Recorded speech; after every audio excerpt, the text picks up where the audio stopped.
नमस्कार। पॉलिटिक्स में आप सबों का स्वागत है।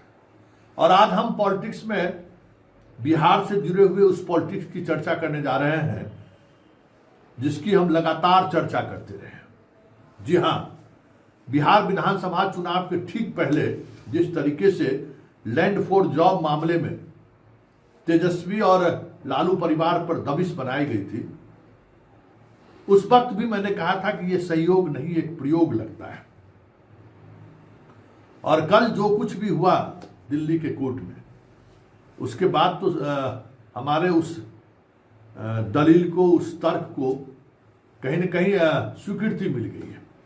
जरा देखिए, जो 10 तारीख को जो सुनवाई होनी थी, कल सीबीआई ने कोर्ट को कहा कि हमें मौका दीजिए और इस मामले में तथ्य को एकत्रित कर देने के लिए। तो कोर्ट ने स्थगित कर दिया सुनवाई, आगे के 10 को जो सुनवाई थी उसकी स्थगित कर दिया। कहा ठीक, आप अपने नए तरीके से जांच कीजिए, मतलब फिर से ये मामला अब लंबा खींचेगा। और यही बात हम कह रहे थे कि बिहार विधानसभा चुनाव के दौरान जैसे ही लैंड फॉर जॉब मामले में अभियोजन स्वीकृति के बाद चार्जशीट पर संज्ञान लेने की तारीख निर्धारित हुई, ठीक चुनाव से पहले हमने ये कहा था कि खेला शुरू हो गया। और उसके बाद ठीक चुनाव से पहले, उसके बाद ठीक चुनाव के बीच और फिर चुनाव परिणाम के बाद 3 तारीख इस तरीके से दी गई थी जैसे लग रहा था कि ये तो सहयोग नहीं हो सकता है, ये किसी न किसी बड़े प्रयोग का हिस्सा है। हम जुडिशियरी पर हम कुछ कहना नहीं चाहते, न्यायपालिका पर मेरी कोई टिप्पणी नहीं है, लेकिन ये सहयोग है या प्रयोग है, न्यायपालिका जाने, सरकार जाने, क्योंकि ये सीधे तौर पर वो चीजें नहीं दिख रही हैं जो दिखनी चाहिए। इस मामले में 3 चार्जशीट दाखिल हो चुका है। पहले में 16 लोगों को अभियुक्त बनाया गया, फिर 78 लोगों को अभियुक्त बनाया गया, और तीसरे चार्जशीट में जो 108 लोगों को अभियुक्त बनाया गया। और उसी चार्जशीट के आधार पर जो है मतलब चार्ज फ्रेम होता है, मतलब आप फ्रेम में के समय आप उपस्थित रहिए, उसके बाद ट्रायल शुरू हो जाता है। उसकी तारीख ठीक चुनाव से पहले निर्धारित की गई, और निर्धारित की गई तो किसी वजह से टाल दिया गया। फिर चुनाव के बीच में निर्धारित की गई, उसको भी टाल दिया गया। फिर चुनाव परिणाम के बाद तारीख दी गई, उसको भी टाल दिया गया। और अब जब इस 2 तारीख की सुनवाई जो हुई, उस सुनवाई के दौरान कोर्ट में यह बहस हुई कि 108 अभियुक्त हैं जिन पर आपने चार्जशीट किया है। आप ही के चार्जशीट के अनुसार कई अभियुक्त अब इस दुनिया में नहीं है, जो जानकारी हमें प्राप्त हुई है।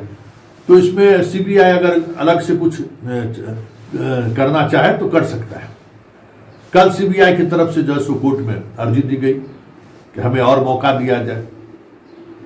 कोर्ट ने उनको मौका दे दिया और फिलहाल मामले को स्थगित, मुकदमे को स्थगित कर दिया गया।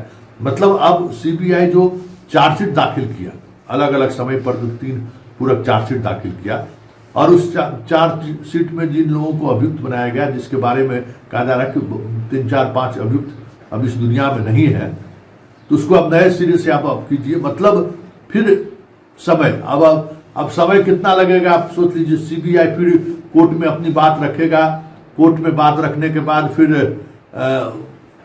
उसका चार्जशीट पर संज्ञान ले या नहीं ले, इस पर एक लंबी बहस चलेगी। उसमें आईआरसीटी वाले मामले में देख ही रहे हैं, जज के खिलाफ राबड़ी देवी चली गई है, वहां भी तारीख पर तारीख दी जा रही है। मतलब ये जो मोहलत है, ये सहयोग तो नहीं लग रहा है। अमूमन इस तरीके के, मतलब अगर देखिए आईसाइट देखिए तो शुरू से ये बातें हम कह रहे हैं। तो बिहार चुनाव में जो कुछ भी हुआ, जिसकी चर्चा हम लगातार कर रहे थे कि तेजस्वी चुनाव नहीं लड़ रहे हैं, तेजस्वी वॉक ओवर दे चुका है, ऐसा साफ लग रहा है पूरे चुनाव की तरह। उम्मीदवारों का चयन, 20 दिनों तक घर से नहीं निकलना, सभा में मौजूद सवाल का जवाब नहीं देना, जिस तरीके से विपक्ष कहे या सत्ता पक्ष कहे, एनडीए लगातार लालू परिवार पर हमला बोल रहा था, तेजस्वी डिफेंसिव दिख रहे थे। पूरे चुनाव के दौरान टिकट वितरण पर ही अगर आप गौर करिए तो बहुत सारी चीजें आपको ऐसी दिखेंगी जो अस्वाभाविक लगेगा। कह रहे ऐसे कैसे ये लोग तय कर सकते हैं। इसको तवज्जो देना, आपको सहनी के पार्टी को तवज्जो देना, जबकि सारे लोग इस बात को लेकर असहमत थे कि तब इसको तवज्जो देने की जरूरत ही नहीं है। अपने को आपको मुख्यमंत्री की घोषणा कराना और मुकेश सहनी को डिप्टी सीएम की घोषणा कराना, ये सारी चीजें ऐसी चल रही थी ना। और 20 दिन तक प्रचार अभियान में नहीं जाना, कांग्रेस के साथ समझौता को लेकर बेवजह खींचना, ये सारी चीजें स्वाभाविक नहीं था। लग रहा था कि तेजस्वी कुछ न कुछ दबाव में है। अब इस मुकदमे का दबाव में था या जिस दबाव में हो, लेकिन उन्होंने जो कुछ भी किया इस चुनाव के दौरान वो सहज नहीं था। कुछ न कुछ चीजें चल रही थी, कोई अदृश्य ताकत था जो तेजस्वी को इस तरीके के काम करने से मजबूर कर रहा। 11 सीटों पर फ्रेंडली फाइट आज तक कभी नहीं हुआ था। कांग्रेस को कैसे हाशिए पर ढकेले, इसकी पूरी कोशिश हुई और इस वजह से सीमांचल में एक बार फिर से ओवैसी को पैर जमाने का मौका मिल गया। ऐसे लोगों, ओवैसी की पार्टी छोड़कर इनके पार्टी में जो विधायक है उनको भी इन्होंने टिकट नहीं दिया। अब सोच लीजिए किस तरीके से इन्होंने राजनीति की। सारे सीनियर नेताओं को अलग थलग कर दिया, सारे सीनियर नेताओं को अलग थलग कर दिया और स्थिति अंत में ये हुई कि इनको बिहार छोड़कर जाना पड़ा। दिल्ली में है तो क्या ये माना जाए कि दिल्ली में जो कुछ भी हो रहा है वो सहयोग नहीं है। तारीख पर तारीख जो मिल रहा है ये सहयोग नहीं है। जिस तरीके से मोहलत पर मोहलत इन्हें दी जा रही है यह सहयोग नहीं है।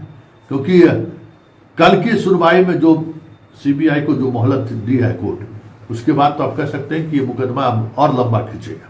कितने समय बाद फिर एक अलग से सप्लीमेंट्री चार्जशीट दाखिल करेगा जिन लोगों की मौत हो गई है।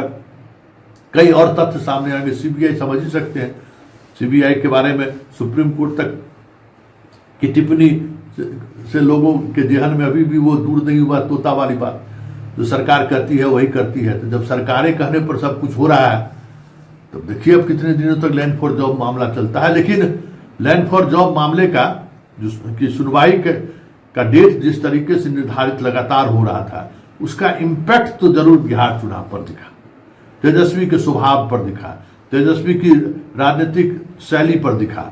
सब कुछ साफ दिख रहा था कि वो तेजस्वी नहीं है जो तेजस्वी 2020 में तेजस्वी थी। एकदम डिफेंसिव मूड में लग रहे थे तेजस्वी। चलिए ये तो समय बताएगा, लेकिन इतना तो तय है कि बिहार विधानसभा चुनाव के पीछे ये जो मतलब परिणाम आया है, इसके पीछे भी बहुत सारी चीजें हुई हैं। ये परिणाम स्वाभाविक परिणाम नहीं है।